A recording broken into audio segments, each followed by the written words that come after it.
Anda telah mengunduh podcast yang dipaparkan oleh Pendeta Dr. Erastus Sabdono ini dari truth.id/voice. Selamat mendengarkan podcast ini. Shalom saudara. Kebenaran hari ini berjudul objek penelitian.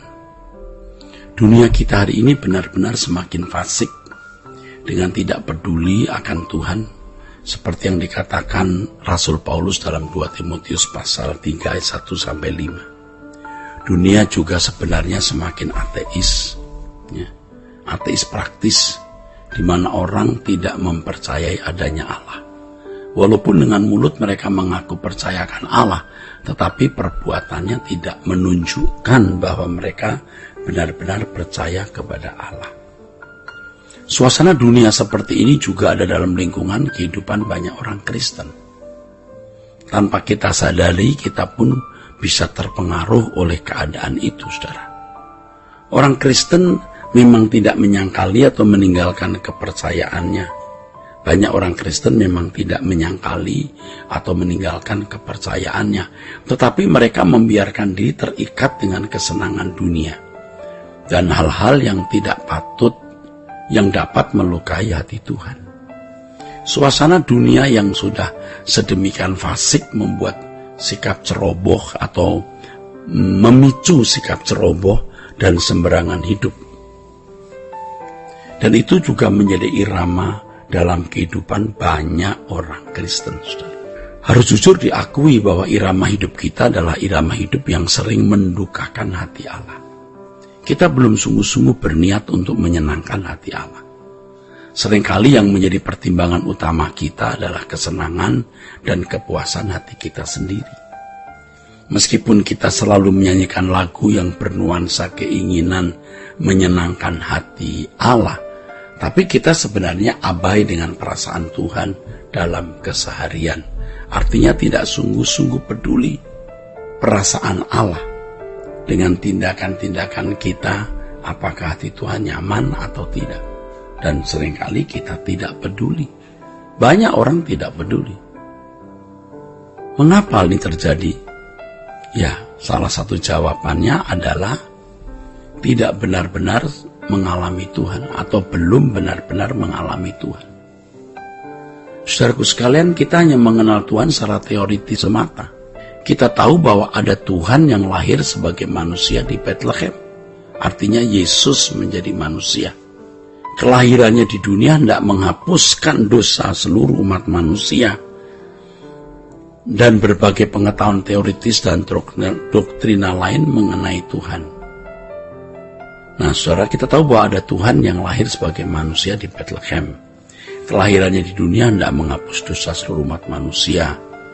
Dan berbagai pengetahuan teoritis dan doktrinal lain mengenai Tuhan.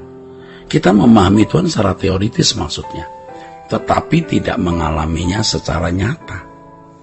Bila demikian, wajar saja apabila kita dapat mengatakan ingin menyenangkan Tuhan tetapi tidak sungguh-sungguh menghidupinya dalam keseharian, sehingga kita tidak pernah sungguh-sungguh menyenangkan Tuhan. Ini bahaya, saudara.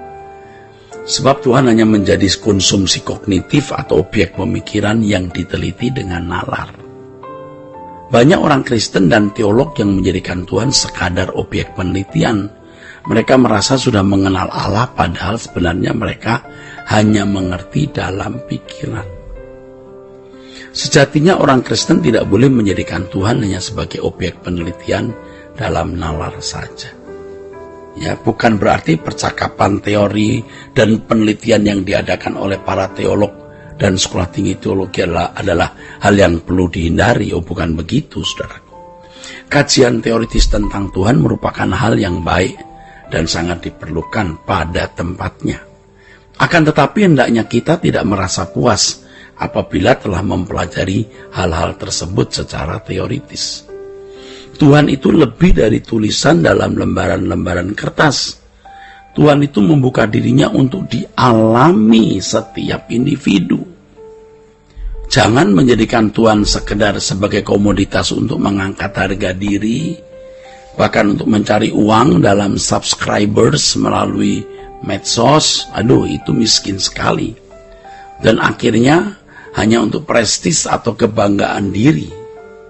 Saudaraku, Allah harus menjadi sosok yang kita alami secara konkret. Harus. Ya saudaraku, Allah itu tidak boleh hanya menjadi objek penelitian. Allah itu hidup dan nyata yang harus ditemui dan dialami, dirasakan. Kita harus mengalami Tuhan sebagaimana yang dialami oleh tokoh-tokoh iman dalam Alkitab. Ya, demikian pula kita harus mengalami Allah sebagaimana yang dialami oleh murid-murid Tuhan setelah Yesus naik ke surga. Mereka mengalami Allah sampai tahap tidak takut kehilangan apapun. Mereka tidak gentar, saudara, harus teraniaya, kehilangan harta, kehilangan keluarga, bahkan nyawa mereka sendiri dalam aniaya dan kekejaman yang sangat melampaui batas. Pada saat-saat di mana orang percaya teraniaya, seakan-akan Tuhan tidak hadir, seakan-akan Tuhan tidak menyertai loh, saudara. Tetapi mereka tetap percaya kepada Allah dan bertahan dalam pengharapannya. Sekarang kita menghadapi pengaruh dunia yang begitu fasik. Fasik artinya tidak takut Tuhan dan tidak peduli hukumnya. Tanpa sadar sering kita tergiring juga loh. Kalau kita tidak berjaga-jaga, tergiring juga, saudara. Nah, tapi sekarang kita sadar. Kita tidak mau tergiring, saudara. Sekarang kita bertekad untuk tidak terbawa oleh arus dunia. Kunci untuk tetap konsisten mengikut Tuhan adalah mengalami Tuhan secara nyata setiap hari. Ya, mengalami Tuhan bukan saja pada waktu kita berdoa, melainkan pada waktu kita ada dalam perjalanan hidup setiap hari. Misalnya ketika kita harus memilih sesuatu, mempertimbangkan keputusan, atau berada di suatu situasi yang tidak nyaman. Nah, disitulah kita harus mengalami kehadiran Allah karena kita memang membutuhkan penyertaannya. Tuhan harus hadir pada setiap kawasan hidup kita setiap hari untuk menjadi pemimpin atas hidup kita. Saudaraku, kita harus belajar menjadikan keputusan Tuhan sebagai keputusan kita. Pertimbangan Tuhan kita jadikan sebagai pertimbangan kita, saudaraku. Ya, harus berani bagaimana menjadikan Tuhan menjadi keputusan kita. Pertimbangan Tuhan sebagai pertimbangan kita atau tugas yang Tuhan berikan. Nah, ini pertimbangan Tuhan sebagai pertimbangan kita. Jadi kita selalu memandang Tuhan, apakah apa yang Dia kehendaki dalam hidup kita. Kita harus belajar menyerap perasaan Allah menjadi perasaan kita. Nah, ini baru disebut mengalami Tuhan dalam keseharian. Setiap kita harus mengalami dan menjumpai Tuhan, karena Tuhan benar-benar hidup dan ada. Dan untuk menjumpai Allah yang hidup memang tidak mudah, karena Ia bukan Allah yang murahan.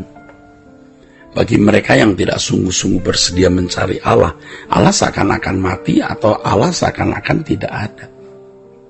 Allah dengan gagahnya di dalam integritas Allah yang sempurna, tidak peduli akan hal itu, saudaraku. Ya, Allah dengan gagahnya di dalam integritas yang sempurna tidak peduli akan hal itu. Oh, dan Anda tidak sungguh-sungguh, ya sudah, nggak akan menemukan Tuhan. Tapi yang sungguh-sungguh mencari Tuhan pasti akan menemukan Dia. Demikian janji Allah, bahwa yang mencari Tuhan akan menemukan Allah. Allah akan memberi diri ditemui oleh orang yang mencari Dia. Mari kita temui Dia, mari rasakan kehadirannya, mari kita ikuti jejaknya. Tuhan memberkati. Untuk berlangganan renungan harian dalam bentuk cetak, silakan hubungi Truth Literatur di nomor telepon 0878 7870 7000.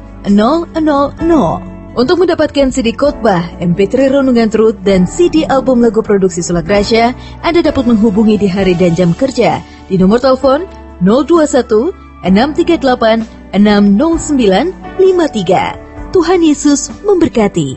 Sola